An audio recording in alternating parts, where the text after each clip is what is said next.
Our Lord God is the winner. He's the victorious one. Therefore, His people must be winners.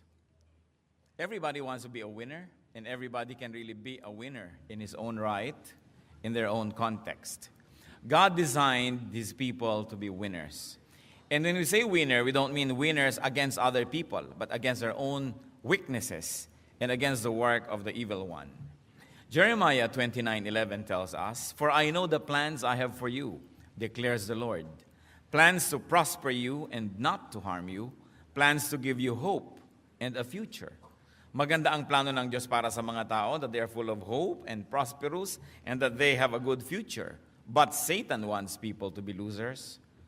Sabi po ng Panginoong Jesus tungkol kay Satan sa John 10:10, "The thief comes only to steal and kill and destroy." So who is a loser? Sa context po ng usapan natin ngayon, we will define a loser as a person who consciously or unconsciously allows Satan to steal what God gives him. He allows Satan to steal what God has given in store for him. And he allows Satan to destroy what he builds or what he will and he can build. In other words, a loser is a person who allows Satan to kill him and his potentials for greatness. And usually, this kind of loss happens through and because of a person's distorted values, point of view, behavior, and lifestyle. Ang mga matatawag po nating losers ay hindi losers dahil sa mundo, dahil inapi sila, dahil kinawawa sila, sapagkat halos lahat ng tao ay nakakaranas noon. Everybody has to contend with the same reality. But many people become losers because of their own distorted personal values and points of view. Their behavior and lifestyle will be the one to blame. So nakikita po natin ang ating ding meaning ng winner is the one who consciously or unconsciously does not permit Satan to steal from him, to kill him, or to destroy him. We like to discuss 7 marks of a winner so that the people of the Lord may always be guided to win and to become winners. Heavenly Father, we pray that your message may be simple, that we may understand and apply your message in our life. Patuloy niyo pong linisin ang aming puso, purify our motives, cleanse us spiritually so we can look at you and we can behold you and hold your hand and obey your voice. Be the speaker, Father. We ask you to sit on your throne of power and dispense blessings to your people. Kayo po ang maging tunay na tagapagsalita. Tuntungan po ng inyong paa ang inyong lingkod. Gamitin niyo pong kasangkapan, subalit lahat po ng mga karunungan sa inyo magmula. At sa pangalan ng iyong anak na si Jesus, iwinawaksi namin ang lahat ng presensya ng masasamang espiritu. Binibigo namin sa pangalan ng Panginoong Jesus ang anumang masasamang balak ng masasamang espiritu at masasamang tao laban sa iyong mga anak na nagkakatipon-tipon ngayon. We cover ourselves with the blood of Jesus and ask you, Lord Jesus, be our shepherd, be our teacher, be our guide. Father, we ask that you will bless us and lift up your name. In Jesus' mighty name we pray. 7 marks of a winner. At nais ko pong tingnan natin ang ating sarili, ang mga mahal natin sa buhay, ang ating mga nasa paligid, kung tayo yung mga winners, because we should be winners, because our God is a winning God, the winner Himself. Winners, first of all, know their right place. They stay in the right place. Lagi pong naaalala ang lola namin, sinasabi, lumagay ka sa lugar. Sapagkat yan ang isa sa mga pinakamahalaga na quality ng isang tao. Marunong siyang lumagay sa lugar. Hindi siya lumalagay sa hindi niya dapat kalagyan, hindi niya inaagaw ang lugar ng may lugar, leaving his own place empty. Maging sa creation, ang lahat po ay nasa lugar. Genesis 1:16-17. God made 2 great lights, the greater light to govern the day and the lesser light to govern the night. He also made the stars. God set them in the expanse of the sky to give life on the earth. In fact, the Lord set not only the stars in their places, but He set all things in their right places. At sabi sa Bible, in Christ, all things hold together. Proverbs 28 verse 2, when a country is rebellious, it has many rulers, but a man of understanding and knowledge maintains order. So a man of understanding, of knowledge, in other words, a godly man maintains order because God is God of order. And what does order mean? Everything in its place. Kaya daw po pag magulo, maraming rulers, kasi dapat isa lang talaga ang ruler. Magulo, pagka merong mga wala naman sa lugar nila, lumulugar sa pwesto ng ruler, hindi naman sila dapat, kaya nagkakagulo. Nature and creation is a clear display of order. Nature and creation is a set of clear boundaries and positionings. Hanggang niya lang ang tubig, hanggang niya lang ang dagat, hanggang dyan ang bundok. Kaya po nagkakagulo-gulo tayo. For instance, Metro Manila, puro flood. You know why? Dahil tinitirhan ng mga tao ang tabi ng ilog. Ang tabi ng ilog ay dapat walang bara para pag tag-ulan na maraming tubig na sabay-sabay na bumababa mula sa mga bundok, ang lahat ng yan ay buong luwag na makapaglakbay at makarating sa dagat. Pero dahil binabarahan natin ang mga ilog, ang mga bahay sa tabi ng ilog, yung easement kinukuha nila, dapat yun walang building, hanggang kaduluduluhan ay tumutungtong na yung mga poste nila sa ilog dahil sa kasakiman ng hindi nila lupa ay tinitirhan nila, kinakamkam. Ano nangyayari? Pag umulan, walang puntahan ng tubig, kaya nabubulok ang tubig sa paligid natin, ang tawag natin baha. Even Manila itself is full of esteros. Ang plano nila nung araw dyan, mga 100 years ago, gawin ang Manila na parang Venice, sa dami ng mga canals. Anong Venice? Venice, panis ang nangyari. Dahil tinirhan ng mga tao, inamkam ang mga ilog, binahagisan ng basura, so when the rains come, walang mapuntahan ng tubig. Even in towns like Los Baños, where it used to be nice when it rains, dahil sa dami mga village dito, village dyan, kinamkam din ng mga waterways, pag umuulan, baha, because people are not in the right place. Even your house must be in the right place. Ang mga mangyan, ang gagaling nilang gumawa ng mga bahay, o obserbahan nyo, nandun sila sa gilid ng burol na hindi tinatamaan ng malalakas na hangin. Kung dito yung hangin, dito sila nakatira. Marurunong, dahil sa tamang lugar, kaya malayo sa disaster. Pag nasa mali kang lugar, disaster ang lagi mong kasunod. To survive, to thrive, and to be a winner, one has to be in the right place. Lalong-lalo kung ano yung gifting mo. Ano ang yung natural talent? Marami pong mga magulang sa kagustuhan ng mga anak nila maging engineer, maging doktor, maging kung ano-ano. Kahit hindi yun ang talent at gifting ng bata, pinipilit. So 7 beses nang nagbo-board, di pa pumapasa. Hindi kasi yun ang tama niyang lugar. Alam niyo po, ang buhay ay fair. It doesn't mean that life is uniform and everybody is the same. But what is fairness in life? That everybody is gifted to be a winner in something.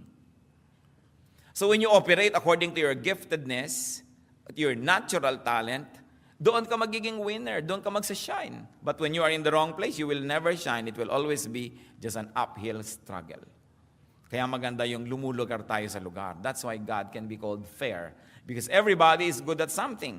Now we cannot be good, all of us cannot be good at the same thing. Because magsisiksikan na tayo doon sa area na yon, tapos yung ibang area ng buhay, walang tao. Kaya dapat, iniisip natin yan, nasa tamang lugar. Gusto rin ng Panginoon, halimbawa na ang lahat ng kanyang lupa ay matirhan ng mga tao, pero bakit mayroong urban blight? Because of misgovernance and bad management, the countryside is not managed well. The countryside is very rich, but there are no economic opportunities. So everybody flocks to the city. So, wala nang matirhan, sisiksik na lang kahit saan, ang gulo-gulo, ang sikip-sikip. Hindi yan kagustuhan ng Diyos, pero wala tayo sa lugar. Wala sa disenyo. Pag sumakay kayo sa aeroplano, makikita nyo ang luwag ng Pilipinas. Bakit nagsisiksikan ang lahat sa Metro Manila at sa Cebu? At sa mga towns, makikita nyo po, ang mga town, siksik, tapos ang laki-laki nung pagkalaki-laking space sa mga labas ng town na walang katao-tao. So hindi naman masikip talaga ang Pilipinas, wala lang tayo sa lugar. It is important to be in the right place. Another mark of a winner is that winners do not talk too much. And they do not reveal everything to everyone. Hindi kahit na lang saan sila daldal dito, daldal doon, sinabi na lahat ang mga lihim na hindi dapat sinasabi. Pati sa panalangin, pati sa mga pangangako sa Diyos. Ecclesiastes 5:2, do not be quick with your mouth. Do not be hasty in your heart to utter anything before God. God is in heaven and you are on earth. So let your words be few. So sa pakikitungo sa Diyos din, huwag kang masyadong matabil, huwag kang masyadong maraming sinasabi, lalo na sa kapwa-tao. Marami mga taong napapahamak dahil sa kanilang katabilan. Kaya sabi sa Proverbs 20 verse 19, a gossip betrays a confidence, so avoid a man who talks too much. And if you talk too much, and if the Bible says you must be avoided, how can you be a winner? For us to win, we need a lot of help. We need help from people. But people help only those that they like. And if you talk too much and if you cannot be trusted, who will like you? Therefore, who will help you? It is important not to talk too much. Especially kung ang mga talk natin nakakapagpabigat sa ating kapwa. One mark of a loser is that he always complains. Lagi siyang may reklamo, lagi siyang may hinaing, lagi siyang may daing, lagi siyang may hinanakit, lagi siyang may problema. So ano pong ginagawa ng mga tao? Iniiwasan siyang kausapin. At yung mga iba na hindi makaunawa kung bakit sila iniiwasan, sabihin, kasi mahirap ako Kung nung araw lang na medyo may pera-pera ako, gusto ng mga tao, kausap ako. Siyempre, kahit nakakainis ka, kung may pera-pera ka, napagtsatsagaan ka. Kung wala ka ng kapera-pera, sino pa magtsatsaga sa'yo? Nakakainis ka pa. Pero may mga taong walang kapera-pera, pero gusto mo lagi siyang kausap kasi nakaka-enrich. This is the winner.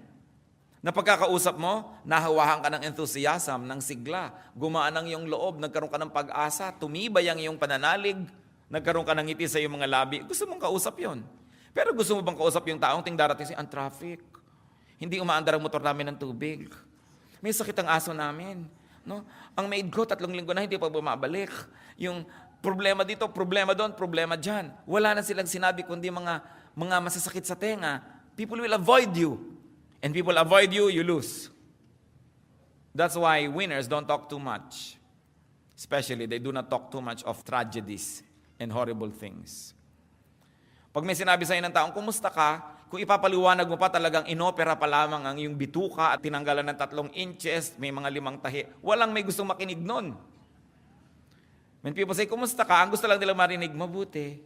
Subukan mong may problema nga ako, financial. Takbo agad yung kumusta sa'yo. Don't talk too much. Another mark of a winner is that winners do not trust easily.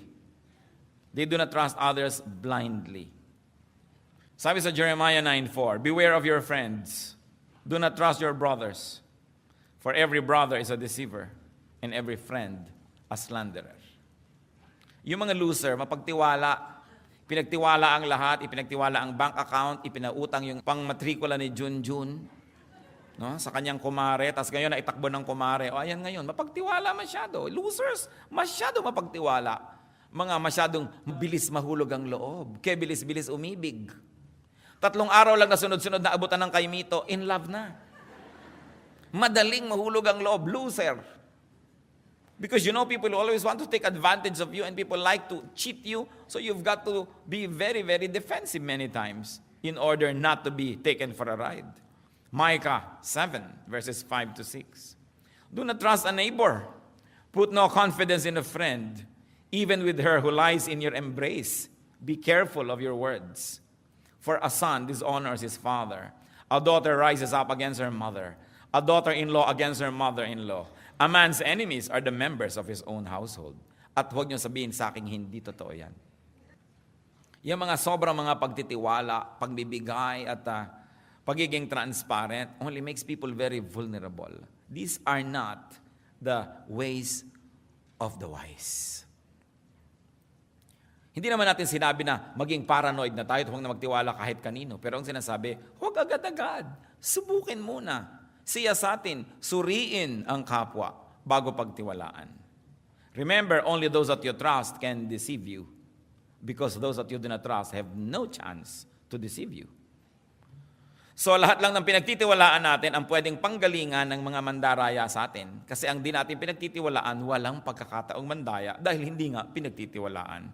Kaya lahat ng nadaya, sino ang nandaya? Yung pinagtiwalaan. Kaya kailangan maingat. Another mark of a winner.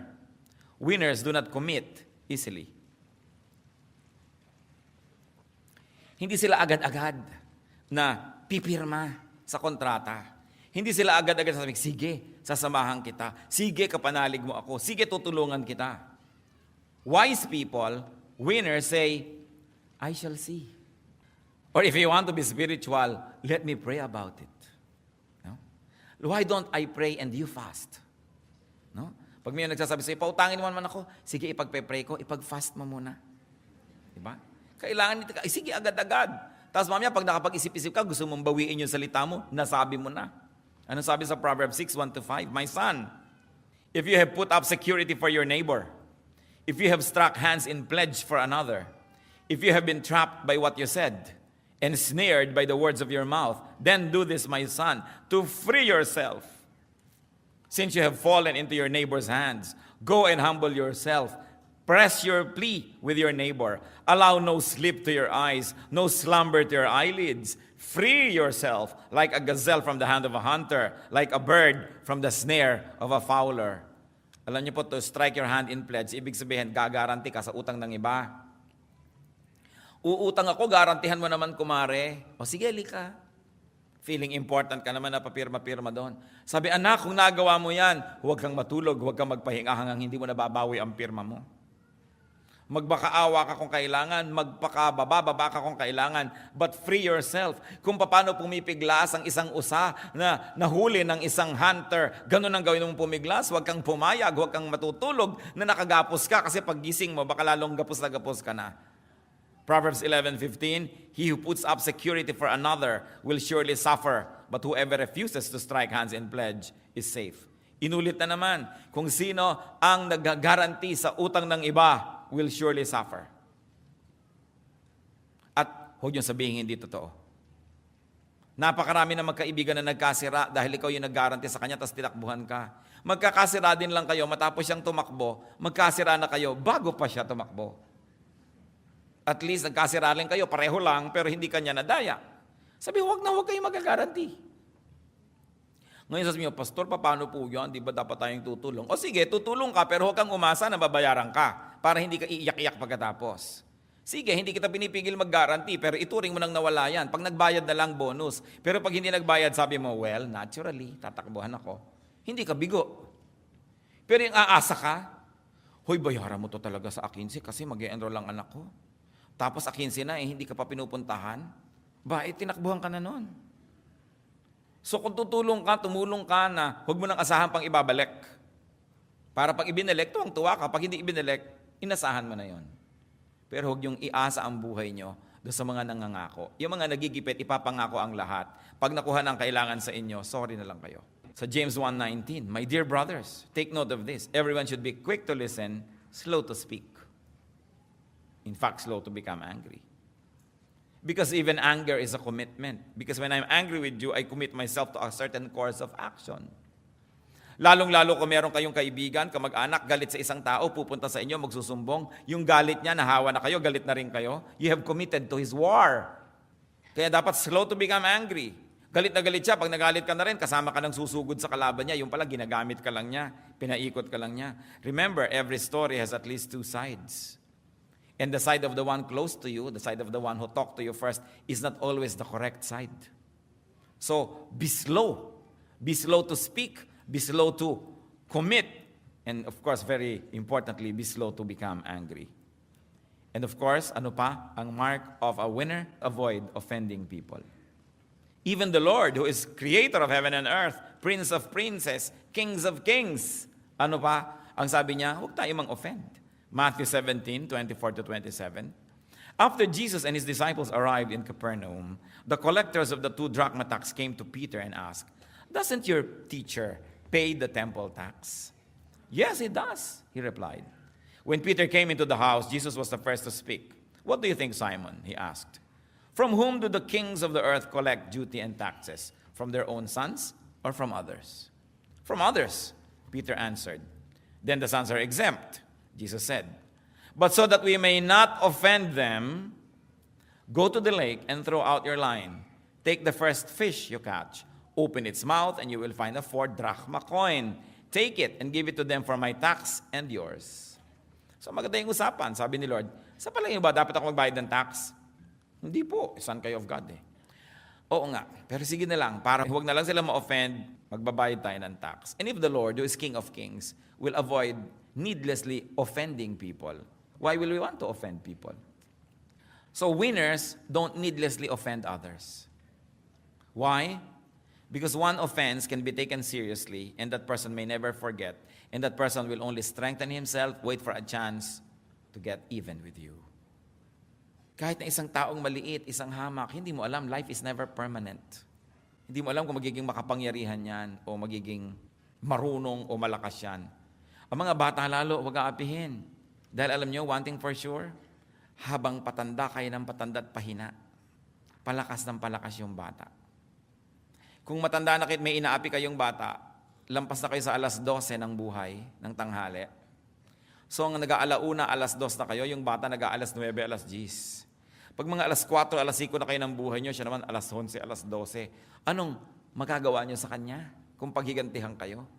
O baka kakailangan ninyo ang tulong niya later on. So you don't offend even the weak, because even weakness is not a permanent status. So we see that you should not always offend people. May mga tao naman, they take joy in being what? Brutally frank. Gustong-gusto nila pag nagsalita sila, may napapahiya, meron sila i-correct. May nagmamagaling na nga, may nagpapasikat, papahiyain mo pa, sasabihin mo pa, mali ka, ito ang tama. Anong gusto mo, magalit siya sa'yo? You will never win a friend. And you always need many people to help you for you to succeed. So wise people, winners, do not offend people. Kaya ang sabi sa Psalm 139 verse 24, see if there is any offensive way in me, and lead me in the way everlasting. Losers offend many people. Winners achieve because people help them. People help those that they like. And people do not help the offensive. Nagtataka ko, may mga tao, talagang tuwang-tuwa sila na may nabara sila, yung nagkakantsawan, sasaktan mo yung feeling ng isa, pipintasan mo siya, sasabihin mo hindi nakakatawa ang kanyang joke. Why can you not hold your peace when you cannot say something that will make people feel good? Shut up! Unless you are a prophet. But remember, the prophets get beheaded, they get killed. Miserable ang nagiging mga ending ng mga propeta because they don't hold their mouth. Kaya mahirap yung prophecy as ministry. Another mark of winners. Winners make and keep themselves useful. Dapat useful. Kahit po si Paul, kahit na deserve niya ang lahat ng support at tulong ng mga taong pinapakain niya spiritually, dinala niya sa Panginoon, tinutulungan. Sabi niya 2 Corinthians 11:9. And when I was with you and needed something, I was not a burden to anyone. For the brothers who came from Macedonia supplied what I needed. I have kept myself from being a burden to you in any way, and will continue to do so. Winners are pleasure to be around. In other words, hindi sila pabigat. Ang mga losers, pabigat. Tuwing darating sila, ang sinasabi lang nila, give me. Pag dumarating sila, sinasabi lang, comfort me, feed me, take care of me, encourage me. And that drains your energy, so you don't want to be around too much. Therefore, they rebound. Dapat lagi po tayong use. Kung meron mang ibinibigay sa atin ng kapwa, meron tayo dapat ibinibigay in return. Tinutulungan nila tayo in one area, susuklian natin ang tulong in one area. Hindi kabig ka lang ng kabig, wala ka namang tayo. Napakahalaga to be useful. And when people are useful, you want them around. When they are helpful. Napakahirap nung papakanin mo na ikaw pa ang magluluto, ikaw pa ang maglilipit, ikaw pa ang mag-entertain. Hindi man lamang kumakain. Kailangan ng tao. Makahanap ng paraan to be useful. Then you will be a winner. Because people will like you. Ephesians 4:11-12. It was he who gave some to be apostles, some to be prophets, some to be evangelists, and some to be pastors and teachers, to prepare God's people for works of service, so that the body of Christ may be built up. So everybody must be into some work of service. If you are part of the body, kung ikaw ay part ng body na walang silbi, di tatanggalin ka lang kasi mabigat ka. Useful people are winners. Because even those who help them benefit. Maging ang inililimos sa kanila ay nagmimistulang mga puhunan na tumutubo pagdating ng panahon. Sapagkat ang ginagawa nilang mabuti sa kanila ay sinusuklian nila ng tayong kabutihan. Kung tayo po tumatanggap ng kabutihan sa ating kapwa, lalo pa nga halimbawa, medyo mahina tayo, may sakit tayo, panahon ng kahinaan, tiyakin natin na may mga panahon naman na makaya natin at may kakayahan tayo, tayo naman ang tumutulong, tayo naman ang nagbibigay. Kung sa ating mga kamag-anak ay meron tayo laging mga potluck, meron tayong mga event, lagi ka nalang dumarating na wala kang kadala-dala dahil talagang walang-wala ka, okay lang. Pero tiyakin mo naman na pag nagkakaroon ka, magdadala ka naman kahit man lamang 3 siniguelas, kalahating santol. May dala ka man lang so that people will see your good intention. It is important to communicate na wala lang akong dinadala kasi wala pero tingnan nyo, pag nagkakaroon ako, kahit in a little way, nagdadala rin ako. So that people will not avoid you. so that you are useful. Napakahalaga po, lagi nating susuklian ang ginagawa sa atin ng ating kapwa. Pati ang Panginoon, nang binigyan niya yung mga tao ng mga puhunan, hinanapan niya ng tubo at pinarusahan niya yung hindi nakapagpatubo. Yung konting ibinigay, binawi pa niya at ibinigay niya doon sa mayaman na dahil napalago niya yung ibinigay sa kanya. Lalo pa siyang binigyan. Sabi ni Lord, yung marami na, bibigyan pa kasi masipag. Ngayon, yung mga wala na't hikahos, yung konting napunta sa kanila, babawiin pa sapagkat sila yung mga batugan. At ayaw na ayaw ng Diyos ng tamad. At pampito po, na mahalagang mark of a winner, ang isa pong mahalaga nating dapat tandaan, winners value their good reputation. Pinahahalagahan nila ang kanilang pangalan, yung kanilang karangalan. Hindi yung makakain lang ng libre kahit na nawala na ng dangal. Makapanghingi lang kahit na mura na ang kanyang reputasyon at ang kanyang sarili. Proverbs 22 verse 1, a good name is desirable than great riches. Is more desirable than great riches. To be esteemed is better than silver or gold. In Ecclesiastes 7:1, a good name is better than fine perfume. Yung pangalan po natin, yung impression natin, napakahalaga. Hindi yung meron lamang isang buffet, pinagbigyan mo na ang lahat ng iyong katakawan at parang isang buong bundok ng hibok-hibok ang iyong plato. So, titisin mo na konti na lang para yung iba magkaroon pa at hindi ka naman mapintasan. Hindi yung pagka nagkaroon ng pagkakataon, kuha ka na ng kuha, nawala na yung iba, baliwala na lang ang iyong pangalan. It's very important to value our good name. Especially if we are in the service of the Lord. Tayong mga Kristiyano.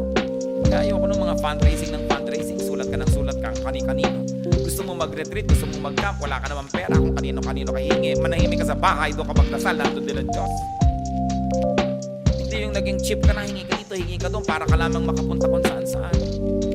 Merong natawag po ako ng Lord na mag-mission, mag-immersion, mag-observation sa Thailand, sa Burma, kung saan-saan. Tapos lahat na ng tao magpapalimos ka. Kung tinatawag ka ng Diyos, bibigyan ka niya ng pera. Ngayon hindi ka binibigyan, manahimik ka. Kapit-bahay mo lang, kamag-anak mo, hindi Kristiyano, dapat mong missionin. Kailangan pa bang magpunta sa Cambodia para maging missionary? Kaya hindi ako masyadong ganado dyan sa mga kung ano, nung hingi. Even sa atin, mga gustong mag-retreat, gustong mag-camp, magpapa-sponsor kung kani-kanino. Bakit hindi ka mag-alok ng something in return? I always tell our youth, malapit na ang camp. Baka manghihingi na naman kayo kung kani-kanino ng pang-camp nyo. At hindi nyo i-offer na, 8 buwan ninyong huhugasan ng kotse niya at i-sponsor niya kayo sa camp. Give something in return. Hindi ka naman baldado, ba't ka nanghihingi? O sasabihin mo, ipapamalengke ko po kayo, o pag namamalengke kayo, babantayan ko yung bahay nyo. Give something of yourself. You don't just ask.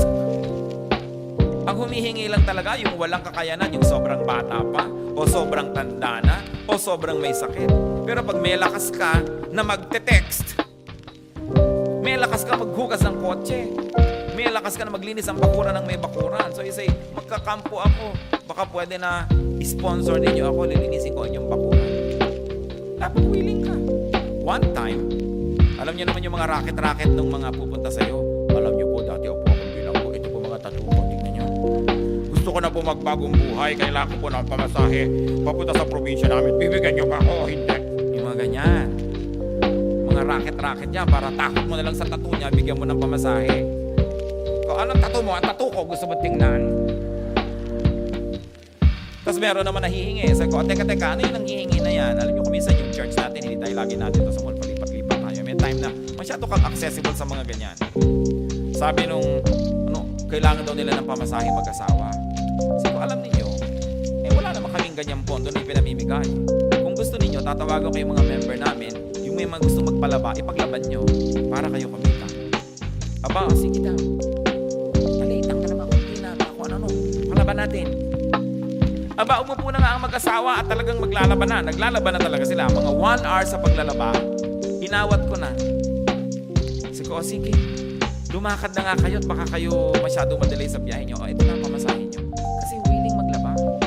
Pero may allergic po kasi ako sa sabon. Abi, huwag kang mabuhay. Hindi ka ba allergic sa pera? Hindi ka ba allergic sa hangin? Wakasan mo ng buhay mo, allergic ka pala eh. Ayaw mo magtrabaho, gusto mo humingi ka ng humingi. Ano ka, linta? At ang linta, kung mamatay, nagiging man lang fertilizer sa lupa. Mahirap po yung lagi ka lang hingi ng hingi. Kailangan meron kang ibinibigay pinaka... Lagi ka naman pwede ka magbigay ng kapalit eh. Kahit hindi ka tumbas yung halaga, makita man lang na willing ka. Pagka ganun gaganahan yung tumutulong sa atin. Winners are like that. And you know why they are winners? Because they will always not be down here. Because people will like them and will give them an opportunity. Lalaki ang mundo nila. May mamimit silang mas malalaking opportunity. Bibigyan sila opportunity. Kaya taas sila ng taas. Lahat po tayo na nakataas sa economic ladder, sa ating profession, dahil may mga tumulong sa atin. Hindi kayo pwedeng umasenso na walang tutulong sa inyo. People always need help to go up. And the wonderful thing about it is, people who can help like to help people who are likable. So losers, beware. Dapat lagi tayong may ino-offer na something good. Yung iba sa sila unfair ang buhay, I don't think so. Sapagkat mayroong mga taong galing sa kalalim-laliman ng pusali, umasenso sobra. Lahat ng tao, I believe, may opportunity. Pero ang liit-liit pa lang ng opportunity sa'yo. Sinasabi pa lang ng amo mo kung namamlansya ka, pwede ba, ipamlansya mo naman ako bukas kasi meron akong lakad. Ako, hindi ako pwede bukas kasi nangingiling ako bukas, bla bla bla bla bla bla. Nainis na sa'yo. Pag may iba ng planchadora, yun na yung kukunin. At ngayon, meron pala yung factory, kailangan niya ng supervisor, natutuwa sa'yo, ang galing-galing mong mamlansya. Ibig sabihin, baka magaling din itong mag-ayos ng ibang bagay. Subukan ko nga maging supervisor sa paggawaan namin ng pakumbakya. Di ba? Mabibigyan ka ng opportunity, and then from there, may nakilala ka ng mga ibang supplier. Sabi, ang galing naman itong supervisor ng paggawaan ng pakumbakya. Alam mo, meron akong tindahan eh. Gusto mo ba ma-supervise? Kaya ka-aasenso because people see you na ikaw'y mahusay, ikaw'y magaling. Pero alam niyo po, lahat ng kapintasan natin, nakikita rin ng kapwa. Sinasabi lang ako, hindi ko ito kukunin. At pag nakita ka pa ng mga may desisyon sa iyong mga katamaran, ibababa ka pa, tatanggalin ka pa. Hindi ba maraming kababayan tayo, may trabaho na, natanggal pa? Paano laging huli? Inuuwi ang pinto ng opisina. Paano hindi matatanggal? We all have opportunities. I believe that God is fair. But people destroy the bridges through which they should pass because of their lack of good character. At isa po yan na kapintasan ng mga losers, bad character. Dapat maganda ang ating pagkatao. Yung pagkatao.